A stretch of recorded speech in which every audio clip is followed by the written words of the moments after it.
Hello everyone. In today's lecture, we will discuss about atomic models.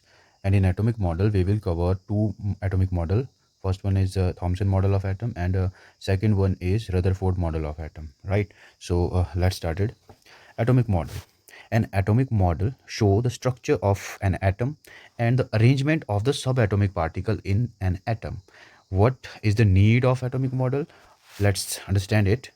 After the discovery of electron and proton, scientist सोचने लगे कि जो ये electron है, proton है, एटम के अंदर किस तरह से अरेंज है, राइट। तो इसको एक्सप्लेन करने के लिए डिफरेंट डिफरेंट मॉडल्स आए जिन्होंने अपना मॉडल दिया रिगार्डिंग एटम। तो let's have a look on the various atomic models. How many models we have here? First one is Thomson model of atom, second one is Rutherford nuclear model of atom, third one we will discuss Bohr model of atom, and last one will be quantum mechanical model of atom. So let's start it with our first atomic model, which is Thomson model of atom. So J.J. Thomson was the first who gave an atomic model. He proposed it before the discovery of proton and nucleus. Right. तो proton और nucleus की discovery से पहले ही उन्होंने ये जो है atom का मॉडल है इसको प्रपोज कर लिया था। इस मॉडल को दो और नामों से जाना जाता है, एक है वाटरमेलन मॉडल ऑफ एटम और plum pudding model of atom भी इसी मॉडल ऑफ एटम को जाना जाता है। एक्चुअली जो जे थॉमसन सर थे उन्होंने कंपेयर किया एटम को वाटरमेलन के साथ। कैसे? ये जो वाटरमेलन का रेड पार्ट है, as you can see here, this is red part of watermelon. He compare this red part of watermelon with positive charge. And जो सीड्स होते हैं वाटरमेलन में, उनको कंपेयर किया उन्होंने इलेक्ट्रॉन्स के साथ। किसके साथ? इलेक्ट्रॉन्स के साथ। Atom is a sphere of positive charge. As you can see here कि एटम जो होगा वो पॉजिटिव चार्ज का एक स्फेयर होगा जिसमें इलेक्ट्रॉन जो है बीच बीच में एम्बेडेड होगे, धसे हुए होगे, as we can see here, right? Atom is a sphere of positive charge. Electron are embedded in the positively charged sphere, and number of negative charge is equal to the number of positive charge, means atom is electrically neutral. तो ये वाली बात इन्होंने बिल्कुल सही कही थी। हम आज जानते भी है जो एटम होता है वो इलेक्ट्रिकली न्यूट्रल होता है, बट जो इन्होंने कहा कि atom is a sphere of positive charge, ये बात उन्होंने गलत कही थी, राइट। तो अगर हम देखें ड्रॉबैक थॉमसन के मॉडल का, तो वो क्या था? Let's have a look on drawback of Thomson model. Thomson's model of atom could explain the electrical neutrality of an atom, but it could not explain the stability of atom, right? तो ये stability, atom की stability के को explain नहीं कर पाया था, जो कि इसका एक बहुत ही बड़ा drawback था। So that's all about our first model of atom, which is Thomson model of atom, right? So before studying the Rutherford nuclear model of atom, let's have a look on discovery of X-ray and discovery of radioactivity, right? So if I talk about discovery of X-ray was discovered by William Röntgen. Very important है ना, ये direct पूछा जाता है examination में कि x ray की discovery किसने की? विलियम रॉन्जन ने करी। कैसे करी? उन्होंने क्या किया? उन्होंने कैथोड रे को स्ट्राइक करवाया एनोड रे के साथ, तो वहाँ से एक इनविजिबल रे जो है प्रोड्यूस हुई। उस इनविजिबल रे को ही बोला गया X-ray, right. If I talk about its property, X-ray जो है ये पेनिट्रेटिव नेचर की होती है, क्योंकि एक्सरे की जो एनर्जी होती है ना वो बहुत ज़्यादा होती है, जिस वजह से वो पेनिट्रेट कर सकती है। नेक्स्ट पॉइंट देखेंगे, दे हैव शॉर्ट वेवलेंथ। इनकी जो वेवलेंथ है वो कम होती है, बहुत कम होती है। We have a relationship between energy and wavelength which is equal to E=hc/λ। तो एनर्जी जो है वो इन्वर्सली प्रोपोर्शनल होती है लैम्डा के। जितनी ज़्यादा एनर्जी होगी उतना ही कम आपका वेवलेंथ होता है। तो एनर्जी इनकी ज़्यादा होने की वजह से इसकी जो वेवलेंथ होती है वो वेरी शॉर्ट वेवलेंथ होती है। नेक्स्ट देखेंगे, they do not deflected by electric and magnetic field. We know that cathode ray and anode ray are deflected by electric field and magnetic field, but if we talk about X-ray, they are not deflected by electric and magnetic field, right? So let's have a look on discovery of radio activity. Very important, किसने करी radio activity की discovery? ये भी पूछा जाता है। Henry Becquerel discover the radio activity in 1896। होती क्या है रेडियो एक्टिविटी? रेडियो एक्टिविटी एक फिनोमिना है। कैसा फिनोमिना? जब हमारे पास कोई रेडियो एक्टिव सब्सटेंस होता है, जो रेडियो एक्टिव सब्सटेंस होता है वो कॉन्टीन्यूसली हाई एनर्जेटिक रेडिएशन और कुछ हाई एनर्जी पार्टिकल्स को जो है कॉन्टीन्यूसली एमिट करते रहता है हमारा radioactive atom, right, radioactive particle I would say. So इस फिनोमिना को ही हम बोलते हैं रेडियो एक्टिविटी। जब रेडियो एक्टिव डिसइंटीग्रेशन होता है तो हमारे पास कुछ हाई एनर्जी रेज निकलती है, लाइक अल्फ़ा रे, बीटा रे, गामा रे, राइट। सो हमें पता होना चाहिए कि होती क्या है एक्चुअली ये रेज। तो अल्फ़ा रे हम किसको कहते हैं, हीलियम के न्यूक्लियस को हम अल्फ़ा पार्टिकल कहते हैं। जब ये फास्ट मूव करेगा अल्फ़ा पार्टिकल तो उसी को हम अल्फ़ा रे भी बोल देते हैं। Beta rays, fast moving electron को हम कह सकते हैं बीटा रे, यानी fast moving negative particle similar to electron will be are beta ray. Gamma ray क्या होती है, high energy electromagnetic radiation having no charge and mass, उसको हम कहते हैं gamma rays, right. So let's have a look on our second model of atom which is Rutherford model of atom, है ना। तो हम देखते हैं कि रदरफोर्ड ने मॉडल जो तो हम देखते हैं रदरफोर्ड ने जो मॉडल प्रपोज करा था, तो हम देखते हैं रदरफोर्ड ने जो मॉडल प्रपोज करा था एटम के रिगार्ड वो कैसा था, वो क्या बोलता है, राइट। सो रदरफोर्ड जो है एक एक्सपेरिमेंट परफॉर्म कर रहे थे, है ना। इस एक्सपेरिमेंट को जो है रदरफोर्ड स्कैटरिंग एक्सपेरिमेंट के नाम से भी जाना जाता है और गोल्ड फॉयल एक्सपेरिमेंट के नाम से भी जाना जाता है। उन्होंने क्या किया, ही टुक अ लेड बॉक्स, और उन्होंने इस लेड बॉक्स के अंदर एक रेडियो एक्टिव सब्सटेंस को रखा, as you can see here, है ना, this is our radio active substance. तो यहाँ पर उन्होंने जो है एक गोल्ड फॉयल लगाई, वाई ही चोज गोल्ड, है ना, इसको भी हम देखेंगे अभी थोड़ी देर में।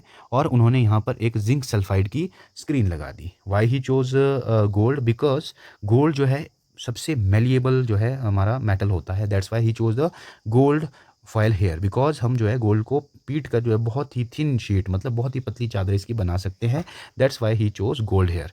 तो हुआ क्या, because he took a radio active substance over here, और रेडियो एक्टिव सब्सटेंस के बारे में हम ऑलरेडी जान चुके हैं कि ये continuously harmful radiation, high energetical radiation, high energetical particles को कॉन्टीन्यूसली एमिट करता है। तो यहाँ पे भी यही हुआ, यहाँ से जो है हाई एनर्जेटिक पार्टिकल्स निकले, जैसे अल्फ़ा पार्टिकल्स, हीलियम+2 अल्फ़ा पार्टिकल्स निकले। तो इससे पहले जो मॉडल दिया गया था Thomson model of atom, Thomson ने कहा था जो हमारा एटम है वो बना हुआ है किससे, पॉजिटिव चार्ज से, और इलेक्ट्रॉन जो है उसमें बीच में धंसे हुए हैं लाइक दिस, ठीक है। क्योंकि हमें पता है everything in this universe is made up of atom, तो ये जो गोल्ड फॉयल है ये भी एटम से बनी होगी। अब मैं यहाँ पर सिर्फ समझने के लिए और समझाने के लिए एक एटम कंसीडर करके चल रहा हूँ, राइट ना। वैसे तो ये बहुत सारे एटम से बना हुआ होगा, but for the sake of simplicity हम जो है यहाँ पर एक ही एटम को कंसीडर करके चलते हैं, फॉर एग्जाम्पल ये। तो अकॉर्डिंग टू थॉमसन, क्योंकि ये एटम किससे बना हुआ है, पॉजिटिव चार्ज से, ऐसे करके अगर ये पॉजिटिव चार्ज से बना होता और मैं इसकी ओर भेज रहा हूँ क्या, यहाँ पर अल्फ़ा पार्टिकल जो भी पॉजिटिवली चार्ज है, तो यहाँ पर क्या हो जाता, रिपल्शन होता, और ये जो आपकी अल्फ़ा जो पार्टिकल यहाँ से जा रहे हैं ये ऐसे करके रिफ्लेक्ट होने चाहिए थे, है ना। बट ऐसा कुछ ऑब्जर्व हुआ ही नहीं उनको, ऐसा उनको कुछ ऑब्जर्व हुआ ही नहीं।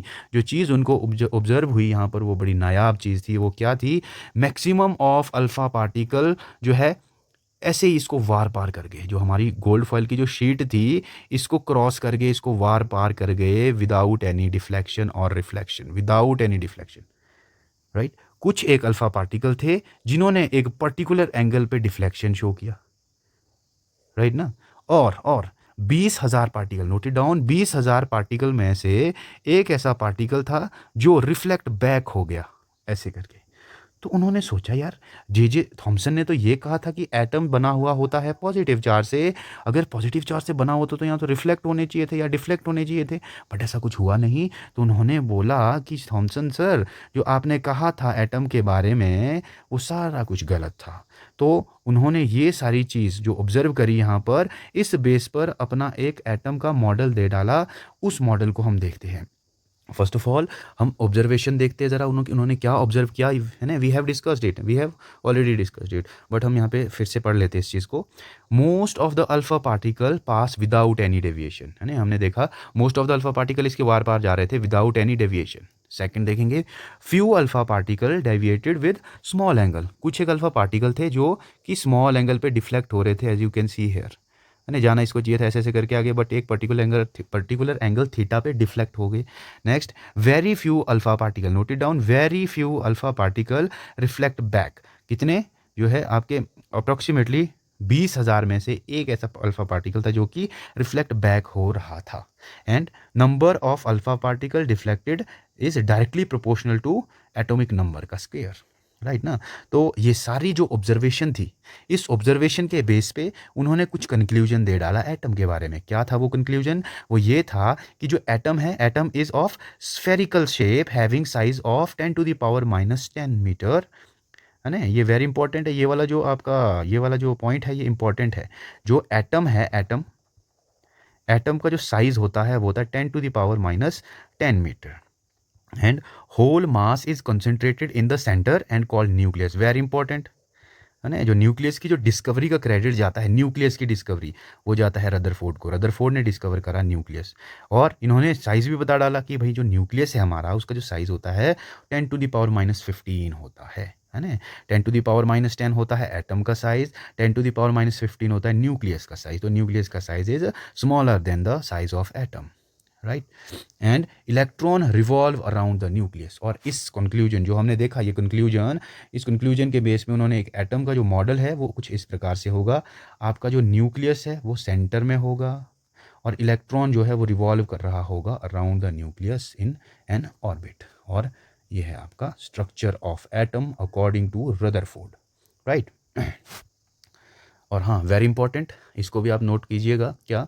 जो न्यूक्लियस का साइज होता है 10⁻15 मीटर, तो 1 फर्मी भी हम बोलते हैं इसे, है ना। 1 फर्मी जो है इसी को बोलते हैं हम, 10⁻15 मीटर को ही 1 फर्मी बोला जाता है। तो अगर आपसे कोई पूछे साइज ऑफ न्यूक्लियस, आप कहेंगे 1 फर्मी, 1 फर्मी, या फिर 10⁻15 मीटर, राइट। जैसे हमारे पास एक क्वेश्चन है यहाँ पर, देखेंगे सभी। Rutherford's experiment which establish the nuclear model of an atom use the beam of beta particle, gamma ray, helium atom और हीलियम न्यूक्लियाई। इसका आंसर है helium nuclei, right. So that's all for the today. So it is all about today's lecture, so I hope you understand it and enjoyed it. So that's all about today's lecture. I hope you understand it and you enjoyed it. So that's all about today's lecture. I hope you understand it and you enjoyed it.